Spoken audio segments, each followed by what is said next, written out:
I've seen his work and it's f***ing terrifying.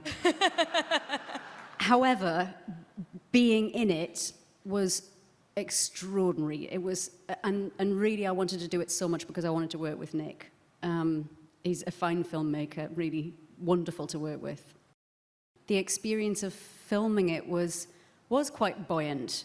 You know, when you do something so dark, I think you've got no choice but to completely delve into it. And I love occupying that space mentally. And then afterwards, it is just like, right, fag and a cup of tea and a biscuit, because I need a moment not to be in that headspace anymore. So we actually laughed a lot as well when Nick wasn't trying to drown me or, you know, do other things.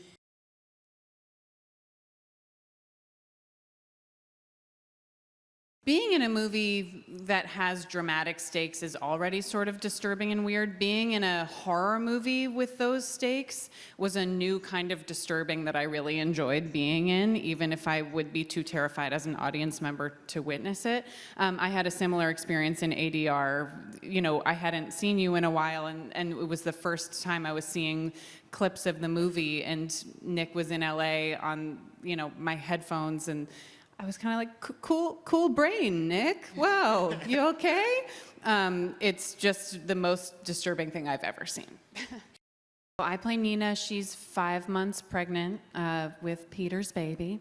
And it's an interesting thing also how motherhood is depicted in my and John Cho's storyline, where I'm sort of, you know, I think it's rare that you see the woman, especially the woman who's pregnant, struggle with whether or not how she feels about becoming a mother, and he's so sure about it.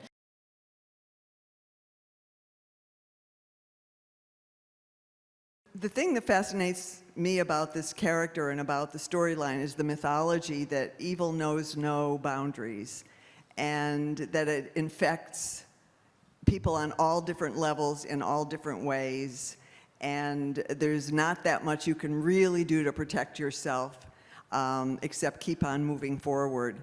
And the character Faith I play is actually a very lovely woman who becomes infected, and it does terrible things to her, which I guess I could hear the soundtrack, I couldn't see the imagery, but I think it's a very powerful experience for everybody because you enter this mythology and you can't get out until the end of the movie.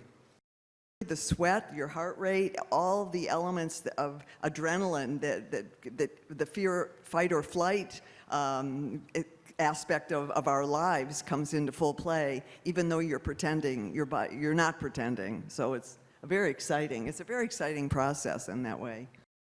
What's exciting for me about playing characters where you go into the depth of your own personal fear is that something, especially in film, that everybody can experience together. And I always love the idea of especially seeing a film in a theater where all these strangers are all sitting having their own personal experience with the fear you as the actor are experiencing on screen.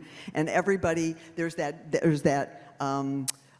sort of that collaborative scream that literally comes out of everybody at the same time, in a sort of togetherness with strangers who are all having the similar experience. Fear can be both physical, obviously, if you're physically harmed, but the psychological aspect, I think, of what you created with this movie, and especially I felt that with my character, who again you meet as this kind person, and what happens, the deterioration, which is, I think, both physical and psychological. So I think you really hit a home run in both of the directions. I'm just excited about the storyline.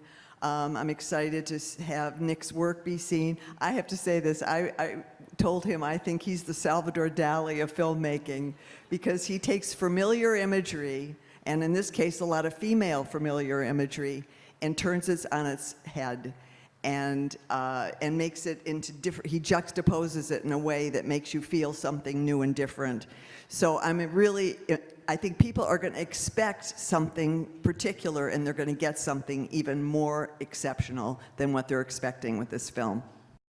Thanks to our director, who is as willing to let you imagine as he's able to imagine. Some really exciting things happened, and you always have to clear it with the director. But fortunately, we were on the same page, and it was a very scary role to play. It really, really was.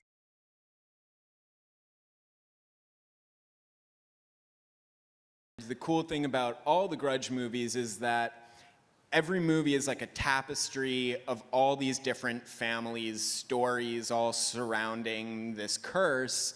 And now we have an opportunity to like really lean into that deeper character study stuff that audiences like so much and we wanted to explore more of. So there's definitely like a deeper human character narrative in the movie.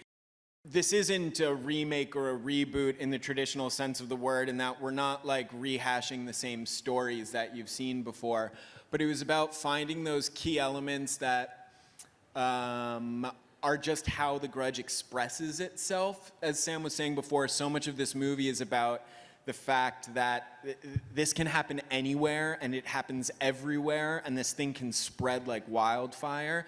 So having certain touchstones was important, and figuring out, you know, obviously with a franchise movie, we don't want to like throw everything out. There's certain stuff that like is just fun for the fans to see again, but in a new context with a new spin. So, you know, there's things like The Hand, and there's certain homage, there's odes to J-horror and the old films in there, both visually and stylistically. And I think the thing that we tried to stay true to was the beauty of the original Ghosts is that they're not these like ethereal, wispy, see-through images. They are people that are standing there. They are physical beings, and that to me is so much scarier. If you're a fan of the earliest Japanese movies like Ju-on the Curse 1 and 2 and those like early straight-to-video movies, there's a charm to like how grounded they were because of like the production restraints, and that always really stuck with me. So it's stylistically, I would say it owes a lot to those early Ju-on films, and then I think that we've just kind of infused like a threshold of hardcoreness that wasn't there before. It's a very serious movie with a lot of dark subject matter, and it's really intense. Their performances are stellar. Everyone in it is stellar. And as much as, yeah, we've pulled from the old movies, I think it's very, very, very different than what most people are expecting, and I'm excited to finally put it out so that people can stop expecting and start seeing.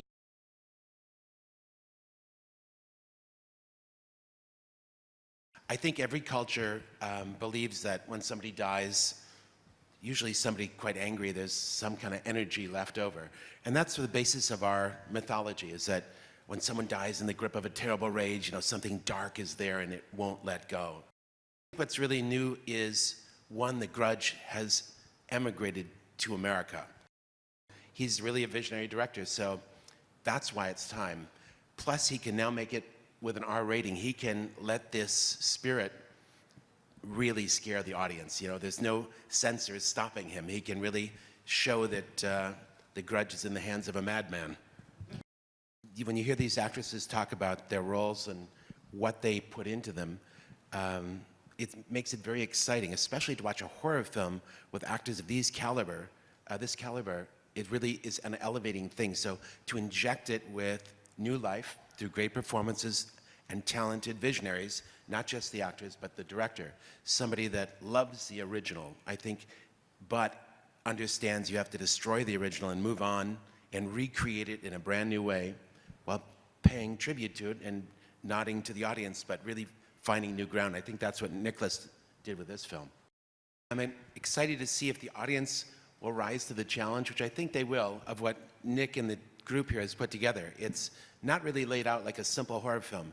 It is a challenging puzzle for the audience to really put together, and it's something that's not complete unless they've listened to everything, made some choices about how they think things would work, and not really finished until the very end.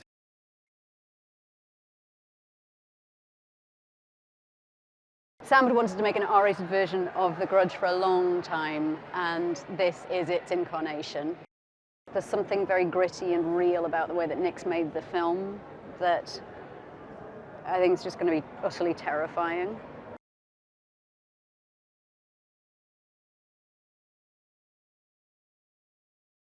I've never been to New York Comic Con before. I'm so excited, and I'm here to talk about The Grudge coming out January 3rd. It's that much gorier, scarier, and I think what the franchise really deserves is to have the story told that terrifyingly. Because it's terrifying.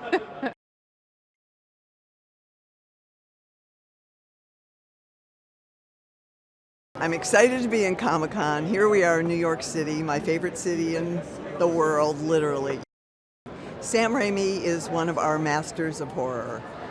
He understands what fear is. He understands how to express it visually and auditorily, if that's a word, to scare the pants off of you.